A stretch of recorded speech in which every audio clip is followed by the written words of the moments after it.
हा अत्यंत महत्वाचा मुद्दा तुम्ही तुमच्या प्रश्नातच विचारलेला आहात. कारण निवडणुकीच्या वेळेला ज्या काही थापा यांनी मारल्या होत्या त्यातली एक थाप होती. ती क्लिप आज सुद्धा माझ्या फोनमध्ये आहे. त्याच्यामध्ये आताचे मुख्यमंत्री म्हणतात की आम्ही शेतकऱ्याचा 7-12 करू, कोरा कोरा कोरा.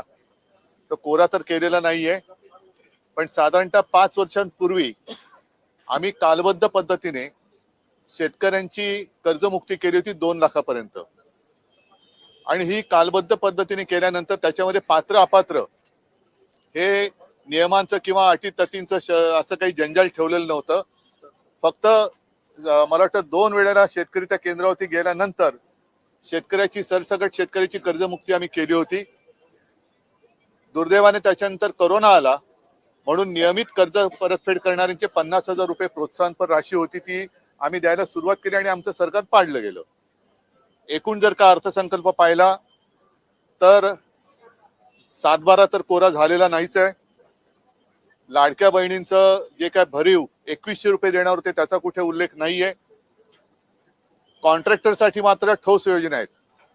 म्हणजे प्रत्येक ठिकाणी अगदी डिटेलमध्ये त्याचा कुठून कुठे मार्ग किती होणार आहे, किती कोटींचा होणार आहे, या कॉन्ट्रॅक्टरसाठी ठोस योजना आहेत. शेतकऱ्यांसाठी आणि बाकी म्हणजे कामगार असतील, शेतकरी असतील, यांच्यासाठी मात्र हा फसवा अर्थसंकल्प आहे. थोडक्यामध्ये विकासाचं मृगजल दाखवणारा हा अर्थसंकल्प आहे. प्रत्येकाला आता काही दिवसानंतर कळेल की या अर्थसंकल्पाने त्याच्या आयुष्यात काय फरक पडणार आहे. मला असं वाटतं एकतर राज्याची आर्थिक परिस्थिती ही कशी आहे हे सगळेजण जाणतात. कर्ज काढून फटाके वाजवणारा हा अर्थसंकल्प आहे. त्यातून मला नाही वाटत राज्याचं काही हित चाललं जाईल. आणि शेतकऱ्याचं जर भलं खरंच करायचं असेल तर पात्र अपात्र ही जी काही त्यांनी शाब्दिक खेळ केलेला आहे तो तसा न करता ज्याप्रमाणे आम्ही कालबद्ध पद्धतीने शेतकऱ्याला 2 लाखापर्यंत कर्जमुक्त केलं होतं तसं त्यांनी किती तारखेपासून 30 सप्टेंबर म्हटलंय, पण पहिली म्हणजे आमचं सरकार येण्याच्या आधी जी योजना यांनी जाहीर केली होती छत्रपती शिवाजी महाराजांच्या नावाने ती अजून सुरू आहे. अर्थसंकल्पामध्ये वारंवार 2047चा उल्लेख झाला, तर आत्ताची कर्जमुक्ती 2047 पर्यंत तरी पूर्ण करणार का हे मुख्यमंत्र्यांनी स्पष्ट शब्दात सांगावं की या तारखेपर्यंत ही कर्जमुक्ती आम्ही पूर्ण करू.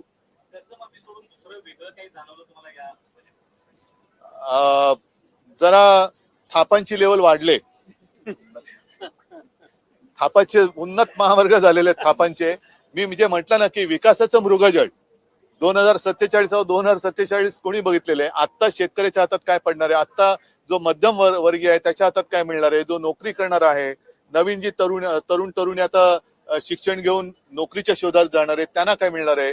नुसतं त्याच्यासाठी योजना जाहीर केलेल्या आहेत, पण त्या योजनाचा पाठपुरावा कधी करणार आणि त्या योजना पूर्ण कशा होणार, त्याच्यासाठी निधी, या ज्या काही योजना जाहीर केल्या आहेत निधी कुठून आणणार, निधी कुठून आणणार. म्हणून मी म्हटलं ना की कर्ज काढून फटाके वाजवल्यासारखा अर्थसंकल्प आहे. लाडकी बहीण योजना सुरू राहणार म्हटलं, मात्र जे 2100चं आश्वासन दिलं होतं हे कुठेही नाही, ठोस त्याच्यामध्ये काहीच नाहीये. मी म्हणूनच म्हटलं ना की कॉन्ट्रॅक्टरसाठी ठोस योजना आहेत. किती हा महामार्ग किती हजार कोटींचा असेल, तो महामार्ग किती हजार कोटीचा असेल, त्याच्यानंतर हे सगळे रिंग रोड, हे रोड, ते रोड. त्याच्यामध्ये तरी एक बरं झालं की एका ठिकाणी ते मानसोपचार केंद्र काढतात, त्याची खरंच गरज आहे. त्या ठिकाणी सगळ्यांसाठी नाही, तिकडे बाकी सगळे हुशार आहेत, पण केंद्र त्यांनी योग्य ठिकाणी सुरू करतात, त्याच्याबद्दल अभिनंदन.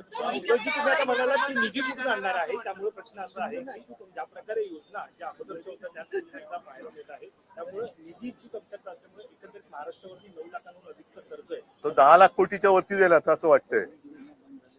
आणि 7.5 लाख होतं, आता ते 9 लाख राहत आहे. 1.5 लाख एकाच वर्षात कसे वाढले? अरे हो, पण मी थोडीच आहे मुख्यमंत्री, ज्यांनी वाढवले त्याने विचारा.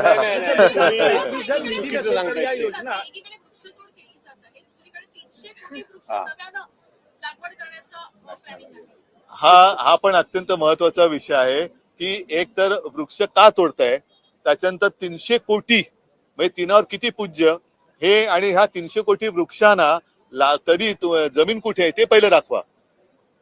ती जमीन पहिली दाखवा. जसं एखाद्या प्रकल्पासाठी जमीन तुम्ही ऍक्वायर करता, शेतकऱ्याला असेल किंवा इतर सगळ्यांना तिकडनं उद्ध्वस्त करता, एखादं बंदर असेल किंवा काही असताना शेतकऱ्यांना तिकडून हुसकावून लावता, तसं तुम्ही वृक्ष लागवडीसाठी कुठे तुम्ही जमीन आहे ती दाखवा, पहिली नकाशावर दाखवा, आणि तिथे रिझर्वेशन काही आणणार आहात का? एखादा उद्योग आणताना रिझर्वेशन आणलं जातं, तसं वृक्ष लागवडीसाठी 300 कोटी बोललात ना तुम्ही, 300 कोटी वृक्ष लागवडीसाठी त्या जमिनीसाठी रिझर्वेशन आणणार आहात का? तर याच्याबद्दल काहीच नाहीये. आणि पर्यावरण पर्यावरण पर्यावरण याच्यामध्ये पर्यावरणाचं कुठे देखभाल घेतली गेली आहे? तर ज्या ठिकाणी आता 1000हून अधिक संख्या आहे त्या ग्राम विकासामध्ये पूर्णपणे आता काँक्रीटचे रस्ते करणार असं सुद्धा एक निर्णय आहे. बरं, आता हे कॉन्क्रीटचे रस्ते करताना सिमेंट कॉन्क्रीट कोणाकडनं खरेदी करणार हे उघड आहे. हे उघड आहे, कारण मी आमच्या महापालिकेच्या निवडणुकीच्या संदर्भात जी शिवाजी पार्कवरती सभा झाली त्याच्यात बोललो होतो की जवळपास 60 ते 70% सिमेंटचा पुरवठा हा एकाच कॉन्ट्रॅक्टरच्या विविध कंपन्यांकडनं घेतला जातो. म्हणजे ही कॉन्ट्रॅक्टरची धन करणारा हा अर्थसंकल्प आहे. कोणी मागितलेत रस्ते एवढे? आणि या रस्त्याने जायचं तरी कुठे आणि जाऊन करणार तरी काय? बुलेट ट्रेन करणार, पण बुलेट ट्रेननी मुंबईचा माणूस अहमदाबादला जाऊन करणार काय?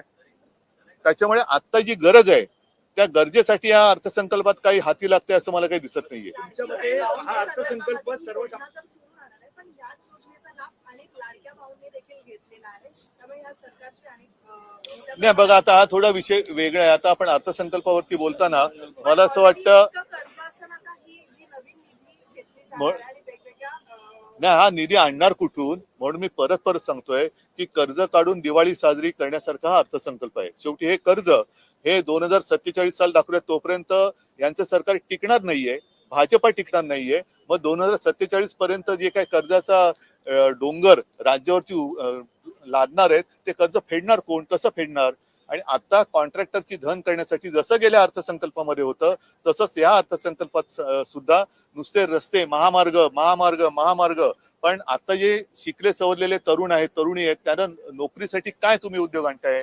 AI म्हणजे काय, नेमकं कशात त्याच्यात नोकऱ्या मिळणार आहेत? ह्या कुठेही त्याच्यात सविस्तर उल्लेखच नाहीये. जशी तुमच्या मते हा जो अर्थसंकल्प मांडला आहे हा अर्थसंकल्प सर्वसामान्य कंत्राटदार की उद्योगपती कोणासाठी दिलासादायक नाही, सगळ्यांसाठी आहे.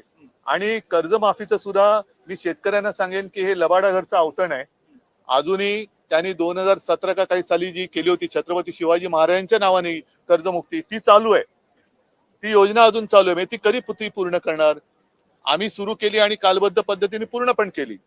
मात्र यांची ही योजना, ती योजना अजून चालू आहे. मग आत्ताची योजना नेमकी कधीपासून कर्ज मुक्त व्हायला शेतकरी सुरू होईल आणि त्याच्यानंतर ही कर्जमुक्ती कधीपर्यंत पूर्ण होईल का ती सुद्धा 2047 पर्यंत चालू राहील? आणि शेतकऱ्याचा 7/12 कोरा करण्याचं तुमचं जे एक आश्वासन होतं ते आश्वासन का नाही पूर्ण केलं? राहुल गांधी यांनी ऊर्जा सुरक्षेसंदर्भात प्रश्न उपस्थित केले. आता तो याच्या अर्थसंकल्पाशी हे नाहीये. सर, मुंबई गोवा महामार्गाचं काम पूर्ण होण्याआधीच प्रवाशांना टोल भरावा मानसोपचार तज्ञ, बरोबर आहे.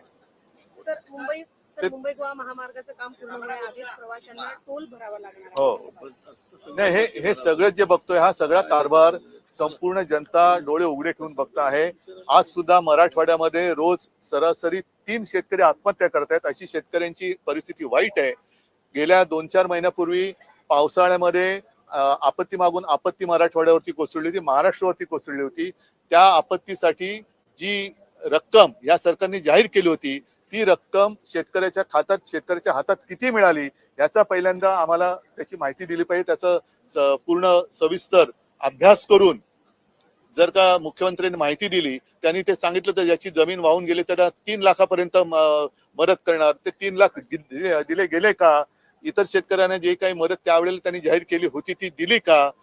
तर जर ती दिली नसेल तर तुमची ही 2 लाखापर्यंतची का होईना ही कर्ज माफी जी आहे ती ठाप आहे.